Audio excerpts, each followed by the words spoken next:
Welcome to Audacity Works, a podcast inspired by and dedicated to the working artist, the creative entrepreneur, and generally, doing the damn thing. This exists on the premise that the world belongs to those who have the audacity to believe that their lives have value. This is for you. Welcome to Audacity Works. I am your host, Rachel Strickland, and this is episode number 113. And it's about honoring the darkness. But first, a few updates. If you didn't hear last week, I'll just repeat it here for posterity. I'm opening the applications to Creatrix, my witchy retreat on Edisto Island, South Carolina. That's going to be in May, but the applications will open on January the 4th at 9 a.m. Eastern Standard Time to my patrons.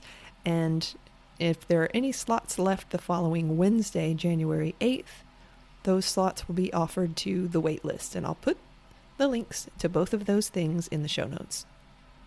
Other things to report. I am recording this on December 23rd, so today, or tomorrow, is Christmas Eve, and this will go live on Christmas. And I am not Christian, but I do celebrate Christmas with my family, and that holds no tension for me whatsoever.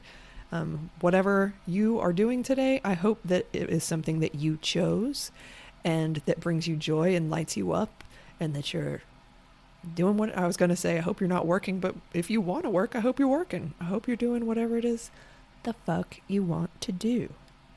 This is the first holiday season that I've had my dad around since I was 15, maybe 16. And bonus points, my little sister moved back to the area from Atlanta, where she lived for like a year or two. So I'm hosting it. It's at my house because it's just the most convenient. Dad doesn't want to leave his dog, so he won't go anywhere, and we want to include him. So our house is the obvious choice, which is very, very grown-up feeling to like be the house that people are coming to. Like my mom and my stepdad are driving up from Edisto Island. My sister and her boyfriend are going to come over from Beaufort. And Dad will ramble on over from his little house in the backyard.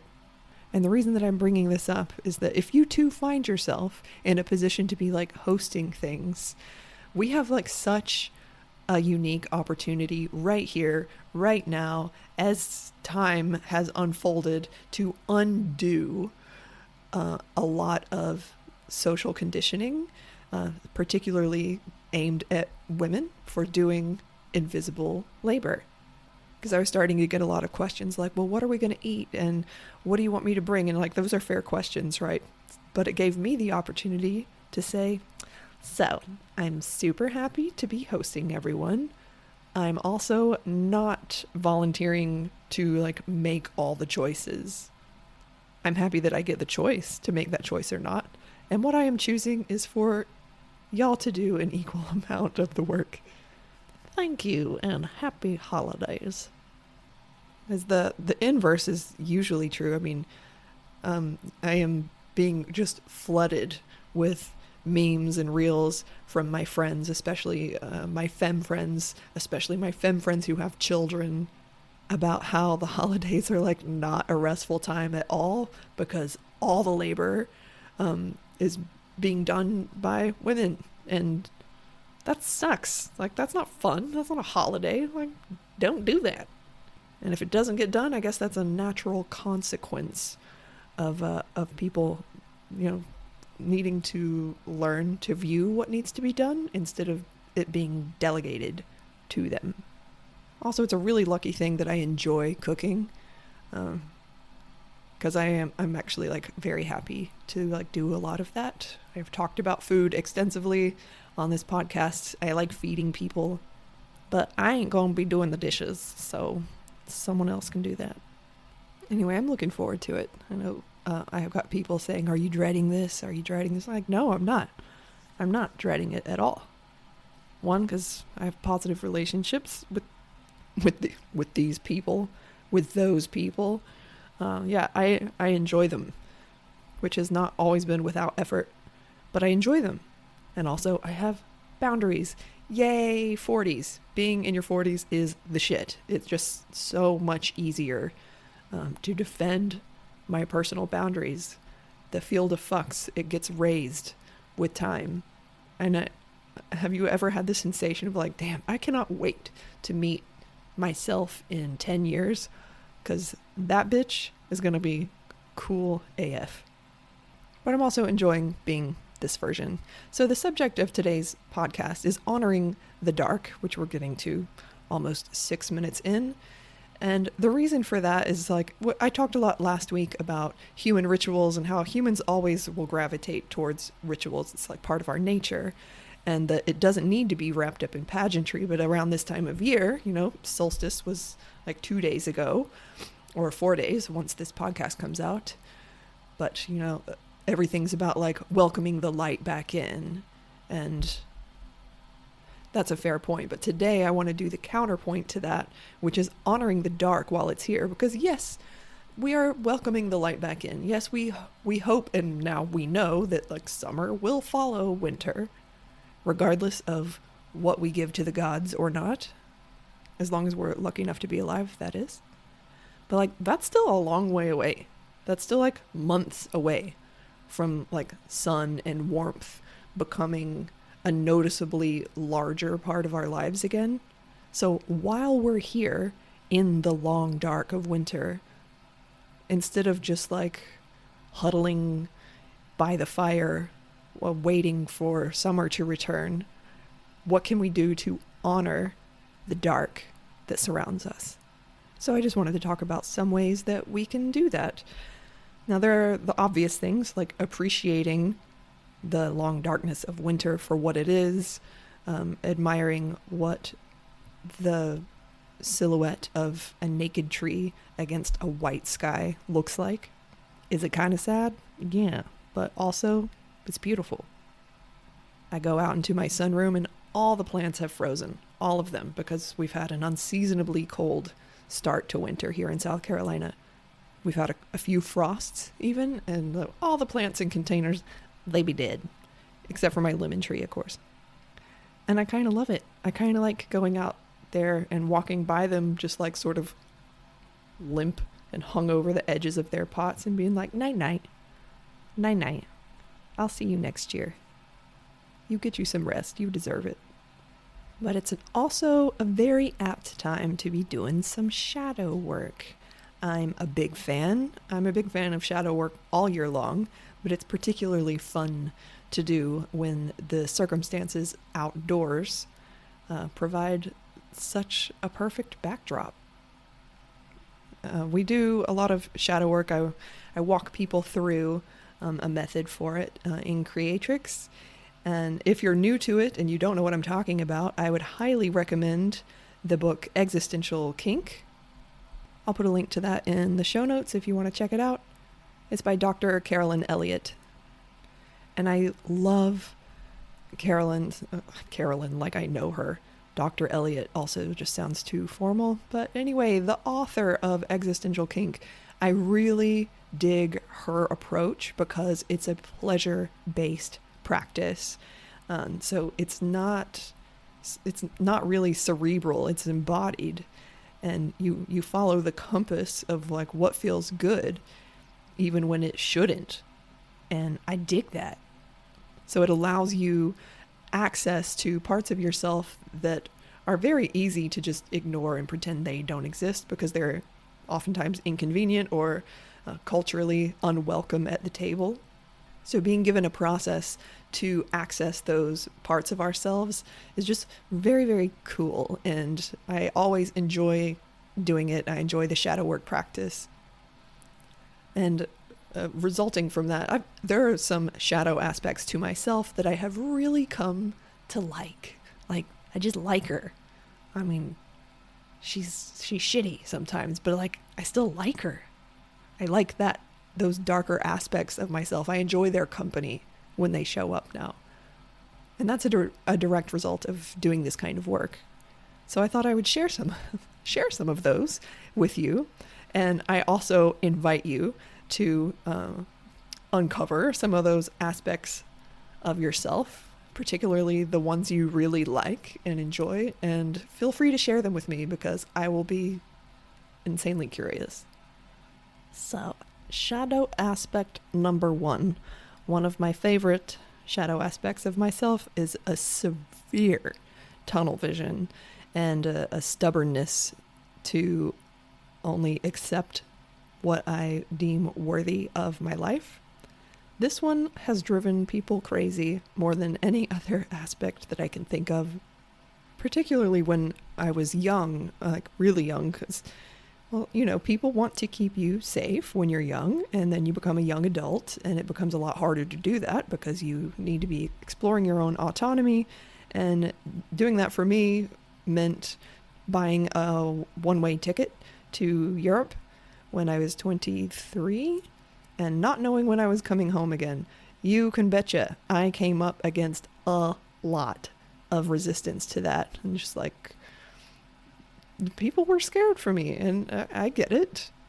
I was traveling alone. I mean, I was kind of an experienced traveler, so it could have been a lot worse, but I just knew that I couldn't move on with my life until I had done that.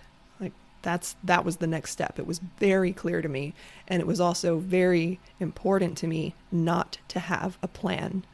I have always resented the need to make plans, and that has also driven people really crazy because they're like, well, let's hang out. When do you want to hang out? I'm like, I don't know, because what if the day comes and I don't feel like hanging out with you? Of course, I was way too polite to know how to actually say that, but I was very good at dodging commitment.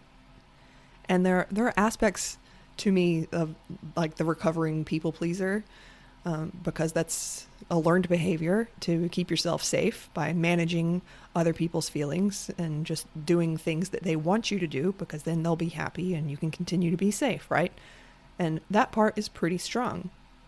But it is not, however, as strong as this bitch with the tunnel vision and the absolute refusal to listen to reason, all very valid reasons why you probably shouldn't do the thing that you're going to do, but you're going to do it anyway. So I really value that aspect to myself. She doesn't really respond to logic or reason, and that has saved me many times. This unreasonable, stubborn hoe has saved my ass and given me adventures that logic never would have allowed if it were driving the show. It's brought me lifelong friends I never would have met. But most important of all is she taught me to trust myself over anyone else's hopes for me. Because only I had to live with myself. I'm the only person I can't get away from. And that's why I love that tunnel vision, stubborn, unreasonable self so much. Shadow aspect number 2 that I've really gotten to appreciate is my propensity for excess. If some is good, then more is better. This is not a true statement, and I know that. But there is an aspect to me that wants more of anything that is good for me. Or let me say that more clearly. This aspect wants more than is good for me of everything. Cheese, give me a wheel of it. Wine, fuck your little 5-ounce pours. That's bullshit. Give me the bottle. I might finish it. I might not. Nicotine, just hook it up to my veins. Like the aspect of me that enjoys excess loves all this shit. And if you're guessing, I bet that aspect has gotten you into some trouble, you would be correct. You would be 100% correct, because it's also addiction. Like, this is the dopamine monster. And one of the reasons that I appreciate this aspect so much, because she can be very dangerous, but like, I'm grown up, but because of her, I have learned that I have an immense capacity for resilience. And it's not just the resilience that's the point of that. It's the wallowing that I'm capable of. I can go so deep into grief or rage, that I'm actually feeling my feelings, and I process them, and I grab them by the face and I stare at them and suck every last drop out of them. So I feel that I don't end up needing to carry unprocessed burdens often, because I've done well at processing them. I didn't actually realize that until this year. I started seeing a new therapist. I guess that was last year. And I was like, this and this and this and this has happened. And she listened to me talk. And after a couple of sessions, she's like, I gotta say, you have processed kind of beautifully. Like you're just able to say things. And I was like, oh my God, thank you. That's so nice. But that shadow self with the capacity and the love of excess has taught me so much about myself. Now, she should not be allowed to drive the bus, but she should definitely be near the front. She has good advice. Okay, shadow aspect number 3. This is going to be the last one that I talk about today, that I have uncovered, kind of closely related to the addict with the capacity for excess, is the raging bitch. The raging bitch. I didn't know this aspect existed until I was 19. And I know I discuss conditioning a lot on this podcast. That's because I know firsthand and secondhand that it has very real and long-lasting effects on the lived experiences of people. And I was conditioned very well to be pleasing, and I was very, very good at it. You know what's not pleasing? A raging bitch. So even though I thought that I knew what it was like to be angry, I didn't really, because I would not permit that to take up room in my life. Because it wasn't pleasing. And I honestly couldn't tell you what the trigger for this was when I turned 19. I don't have any memories of something particularly happening to me. I just got mad. I was just like, it was like all the rage that I had never allowed myself to feel from ages birth to 19 was just boiling in my solar plexus all the time. And it was super painful, but it had to be felt. And I'm really, really glad that it happened. Me and Christy, who was one of my college roommates, we used to just call it the rage. And we would wake up across the room from each other in our bunk beds, and she'd be like, how you doing? I'd be like, I have the rage. She'd be like, okay. And while a raging bitch is never particularly lovely to be around, I fucking love her so much, because it wasn't until I found her and that capacity, that was the fire that pushed me over the edge to start being a recovering people pleaser. Because I just realized I was fucking pissed. And when you're pissed enough, you don't care. Other people's comfort isn't your main priority anymore. And yeah, we can all see how that would be problematic. That's why it's a shadow aspect. But if you've listened to me talk at any length before, you've probably heard me talk about how anger is a compass. It's a good compass because we feel anger when we perceive a violation of our value system. And in my case, the value was me. What about me? Why don't I matter? Why am I the last person that is considered in these situations? And because that aspect woke up, I was able to reclaim my self-sovereignty and reclaim my autonomy, and that has made all the difference in the world.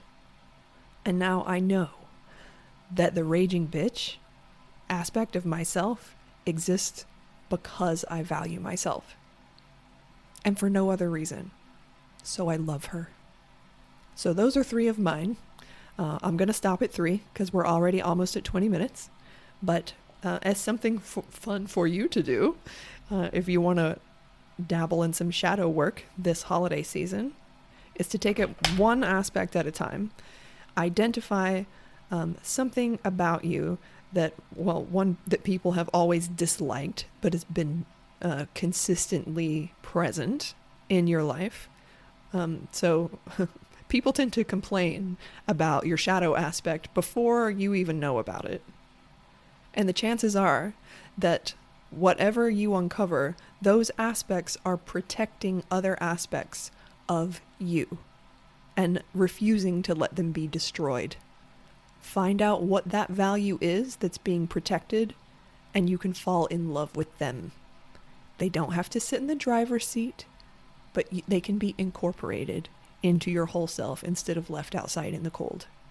It is such a rich and rewarding practice. If you try it, please let me know. I would love to hear from you. You can reach me on Instagram at Rachel Strickland Creative or on Patreon at Rachel Strickland Creative.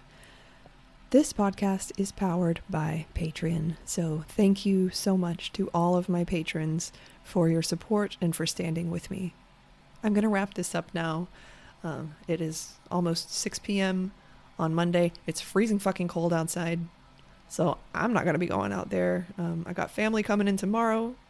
It's going to be a jolly good time. I'm looking forward to it. I hope whatever you're doing, you are also very much looking forward to it. Oh, and I wanted to add, after I asked for a review last week, I got ratings on Spotify, and I got a review on Apple Podcast from my girl Shannon, and thank you so much. So I'm going to ask again because I'm a greedy bitch. If you are so moved to leave me a review, don't do it today. This is a holiday or whatever. But if you're so moved, whenever the spirit moves you, I'll put a link in the show notes. So I just wanted to say thank you so much for that. And with that, my friends, just want to say the darkness in me sees and honors the darkness in you, even the shitty parts that everyone hates. I bet I'd like them. Happy festive season. Don't go back to sleep.